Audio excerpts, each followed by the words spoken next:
বিসমিল্লাহির রহমানির রহিম। আসসালামু আলাইকুম। কেমন আছেন বন্ধুরা? আশা করি আল্লাহর রহমতে ভালো আছেন। আমিও আমার পরিবার নিয়ে আল্লাহর রহমতে ভালো আছি। আজকে নতুন একটা রেসিপি নিয়ে আসছি। রেসিপিটা দেখুন, ভালো লাগবে। এটা হচ্ছে ইলিশ মাছ, ডিমওয়ালা ইলিশ মাছ কীভাবে রান্না করছি সেই রেসিপিটা দেখতে চাইলে আমার পুরো ভিডিও জুড়ে থাকতে হবে বন্ধুরা। এই যে কি মজাদার লোভনীয় ভিডিওটা দেখতে হলে অবশ্যই আমার সাথে থাকতে হবে। আর সাথে আছে ডাঁটা শাক ভাজি। ডাঁটা শাক ভাজি কিন্তু আমার অনেক পছন্দ। কার কার পছন্দ অবশ্যই কমেন্টসে বলে যাবেন। অনেক লোভনীয় লাগতেছে। ডাঁটা শাকটা খেতে যে দেখতে যেরকম লোভনীয়, খেতেও কিন্তু এরকম সুস্বাদু হয়েছে বন্ধুরা। আর বন্ধুরা, তোমরা কেমন আছো অবশ্যই বলবা। আর কার কার ডাঁটা শাক আর ডিমওয়ালা ইলিশ মাছ পছন্দ অবশ্যই কমেন্টসে বলে যাবেন। দেখুন, এখানে আমি নিয়েছি একটা ইলিশ মাছ নিয়েছি আর আলু নিয়েছি। ডিম ছিল মাছে। আর আমার বাচ্চারা ইলিশ মাছ খায় না। আমি, আমার হাজব্যান্ড, আমার শাশুড়ি খাবে, আর কেউ খাবে না। আমরা তিনজনেই খাবো, সেই জন্য একটা ইলিশ মাছ নিয়েছি। বাচ্চারা কিন্তু খাবে না। বাচ্চাদের জন্য পাঙ্গাস মাছ রান্না করব। ওরা ব্রয়লার মুরগি, পাঙ্গাস মাছ এগুলাই খায়, আর তেলাপিয়া মাছ খায়। অন্যান্য কাঁটাওয়ালা মাছ কিন্তু আমার বাচ্চারা খেতে চায় না। সেই জন্য আমাদের জন্যই রান্না করি মাছ। যে কোনো মাছ আমার বাচ্চারা কিন্তু খেতে চায় না। এই যে লবণ হলুদ দিয়ে আমি মাছটাকে ভালো করে মেখে নিচ্ছি। মাছটা ভালো করে একটু হলুদ পরিমাণ একটু বেশি দিবেন, না হলে মাছটা ভাজি হবে না ঠিক মতো। সুন্দর করে ম্যারিনেট করে নিতে হবে ভালো করে মেখে।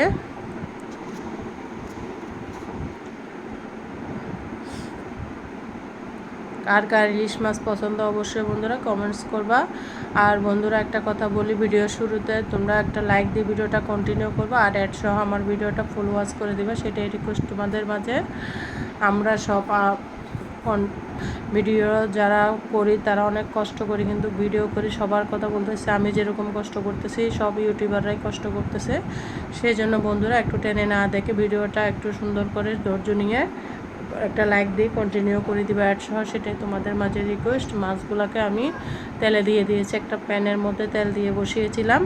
তেলটা গরম হয়ে গিয়েছে। তা ডিম মাছ একসাথে দিয়ে দিয়েছি, অল্প মাছ সেজন্য একসাথে হয়ে গেছে। ইলিশ মাছ কিন্তু সবার কম বেশি প্রিয়। আমার অনেক ভালো লাগে যেভাবেই রান্না করি। ইলিশ মাছটা কিন্তু ভালো লাগে। আপনারা কার কার পছন্দ অবশ্যই বলে যাবেন। দেখুন, আমার মাছগুলোকে আমি উল্টা পাল্টে ভালো করে ভেজে নিচ্ছি বন্ধুরা। ভাজা শেষ হয়ে গিয়েছে। আমি একটা প্লেটে উঠিয়ে নিচ্ছি। ডিম আর মাছ একসাথে ভাজি করা হয়ে গেছে। ডিম কিন্তু ভেজে রান্না করলে অনেক স্বাদ।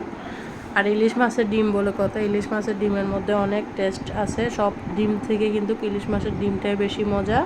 আপনি যত প্রকারের মাছের ডিম খান না কেন, কিন্তু ইলিশ মাছের ডিমের স্বাদ কোনো মাছের ডিমে পাবেন না।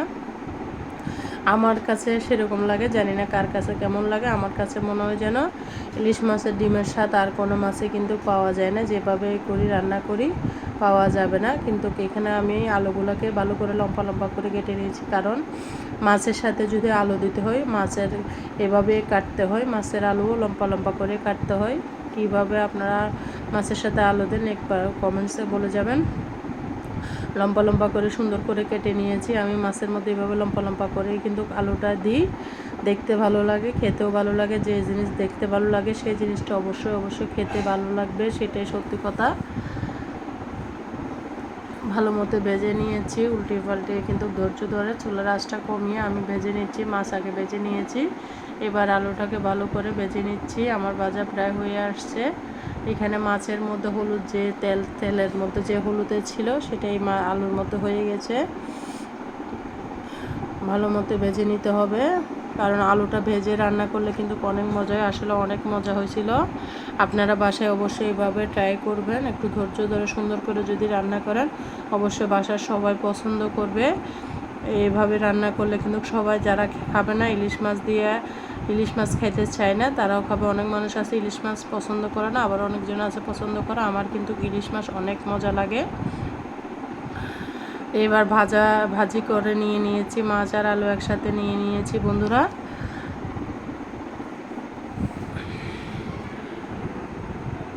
এবার আমি চুলায় চলে গেলাম। মাছের তেল ছিল ওগুলো আবার কড়াইয়ের মধ্যে দিয়ে দিয়েছি, আর একটু তেল দিয়েছি। তেলগুলোকে আমি কড়াইয়ের চারপাশে এক হাতে ক্যামেরা ধরেছি, সেই জন্য খুন্তি দিয়ে আমি চারিদিকে নাড়িয়ে দিচ্ছি। এখানে পেঁয়াজ আর রসুন একসাথে দিয়ে দিয়েছি। এগুলোকে আমি ব্রাউন কালার করে ভেজে নিব। ভেজে নিয়ে শেষ হলে এখানে আমি ভালো করে ভেজে নিতে হবে। আমি সবসময় বলি পেঁয়াজ রসুনগুলো একটু ভেজে নিলে কিন্তু তরকারির স্বাদটা বেড়ে যায়। আপনারা অনেকজন আছে ভাজে না, একসাথে দিয়ে দেয়, আমার ভালো লাগে না। আমি ভেজে সুন্দর করে একটু ব্রাউন কালার করে নিলে তারপর যাই আমি রান্না করি। আমি রান্নাটা কিন্তু আলহামদুলিল্লাহ অনেক যত্ন করি রান্না করি। আমার হাজব্যান্ড কিন্তু আমার রান্না অনেক অনেক পছন্দ করে, ও আলহামদুলিল্লাহ ও কিন্তু আমার রান্না ছাড়া কারো হাতে রান্না তেমন খেতে চায় না। এই যে আমি মরিচ হলুদ মশলা একসাথে একটু জিরা ধনিয়ার গুঁড়া দিয়ে দিয়েছি মাছের মধ্যে, তারপর একসাথে পানি দিয়ে গুলিয়ে এখানে পানির মধ্যে দিয়ে দিয়েছি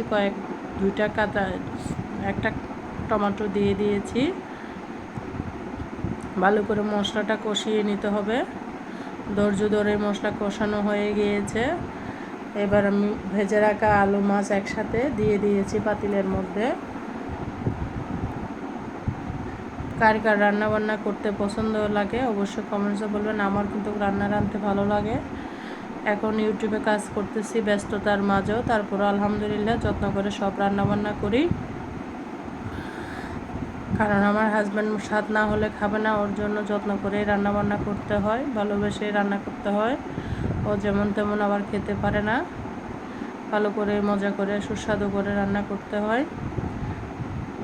সব ব্যস্ততার মাঝেও আমার কিন্তু রান্নাটা ভালো করে রাঁধতে হবে, সেটাই হচ্ছে আমার পরিবারের নিয়ম।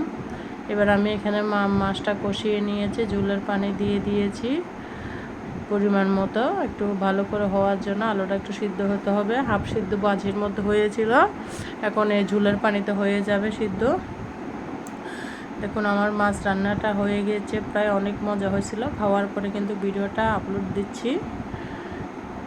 এভাবে অবশ্যই বন্ধুরা বাসায় একবার হলো ট্রাই করবা ইলিশ মাছ রান্না। আমি যে প্রসেসে দেখাচ্ছি অনেক মজা। আলু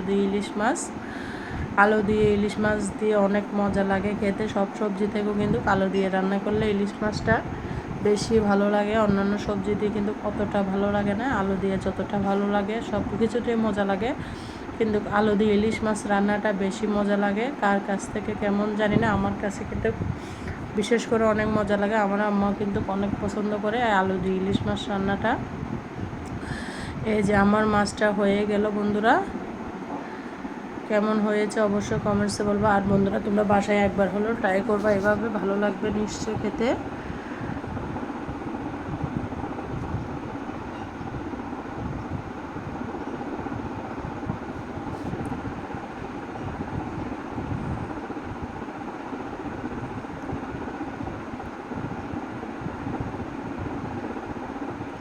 রান্না কমপ্লিট হয়ে গিয়েছে, এখন আপনাদের মাঝে পরিবেশন করে নিয়ে আসতেছি। এই যে আমি বেড়ে নিয়ে আসতেছি। কেমন হয়েছে আমার আলু দিয়ে ইলিশ মাছের তেল ঝালগুলো অবশ্যই কমেন্টসে একটা সুন্দর করে কমেন্টস করবা। তোমাদের কমেন্টস করতে কিন্তু অনেক অনেক ভালো লাগে। আর বন্ধুরা আমার কমেন্টস তুলনায় কিন্তু লাইক কম থাকে, তোমরা একটু মনে করে একটা ভিডিও শুরুতে লাইক দিয়ে দিবা, আমরাও ভুলে যাই, তোমরা মনে করে দিয়ে দিবা। কেমন হয়েছে আমার ইলিশ মাছের তেল ঝাল আলু দিয়ে ডিমওয়ালা ইলিশ মাছ অবশ্যই তোমরা এইভাবে বাসায় ট্রাই করবা, অনেক মজা সুস্বাদু। এবার অন্য রেসিপিতে আমি চলে যাচ্ছি। এখানে আমি নিয়ে নিয়েছি ডাঁটা শাক। ডাঁটা শাক কিন্তু অনেক মজা লাগে, অন্য শাক থেকে ডাঁটা শাকটা ভাজি করলে কিন্তু বেশি ভালো লাগে। ডাঁটা শাকটাকে আমি কেটে সুন্দর করে ধুয়ে নিয়েছি। ডাঁটা শাকে কিন্তু অনেক ভালোই থাকে, সেই জন্য ভালো করে ধুয়ে নিতে হবে। এখানে আমি রসুন দিয়ে দিয়েছি, রসুনে দিয়েছি, পেঁয়াজ কিন্তু দিয়ে নেই, একটা পেঁয়াজ পড়ে গেছে, একসাথে কাটছিলাম, যার কারণে আমি সব সময় রসুনটাই ব্যবহার করি। শাকের মধ্যে রসুন দিলে আমার কাছে ভালো লাগে বেশি।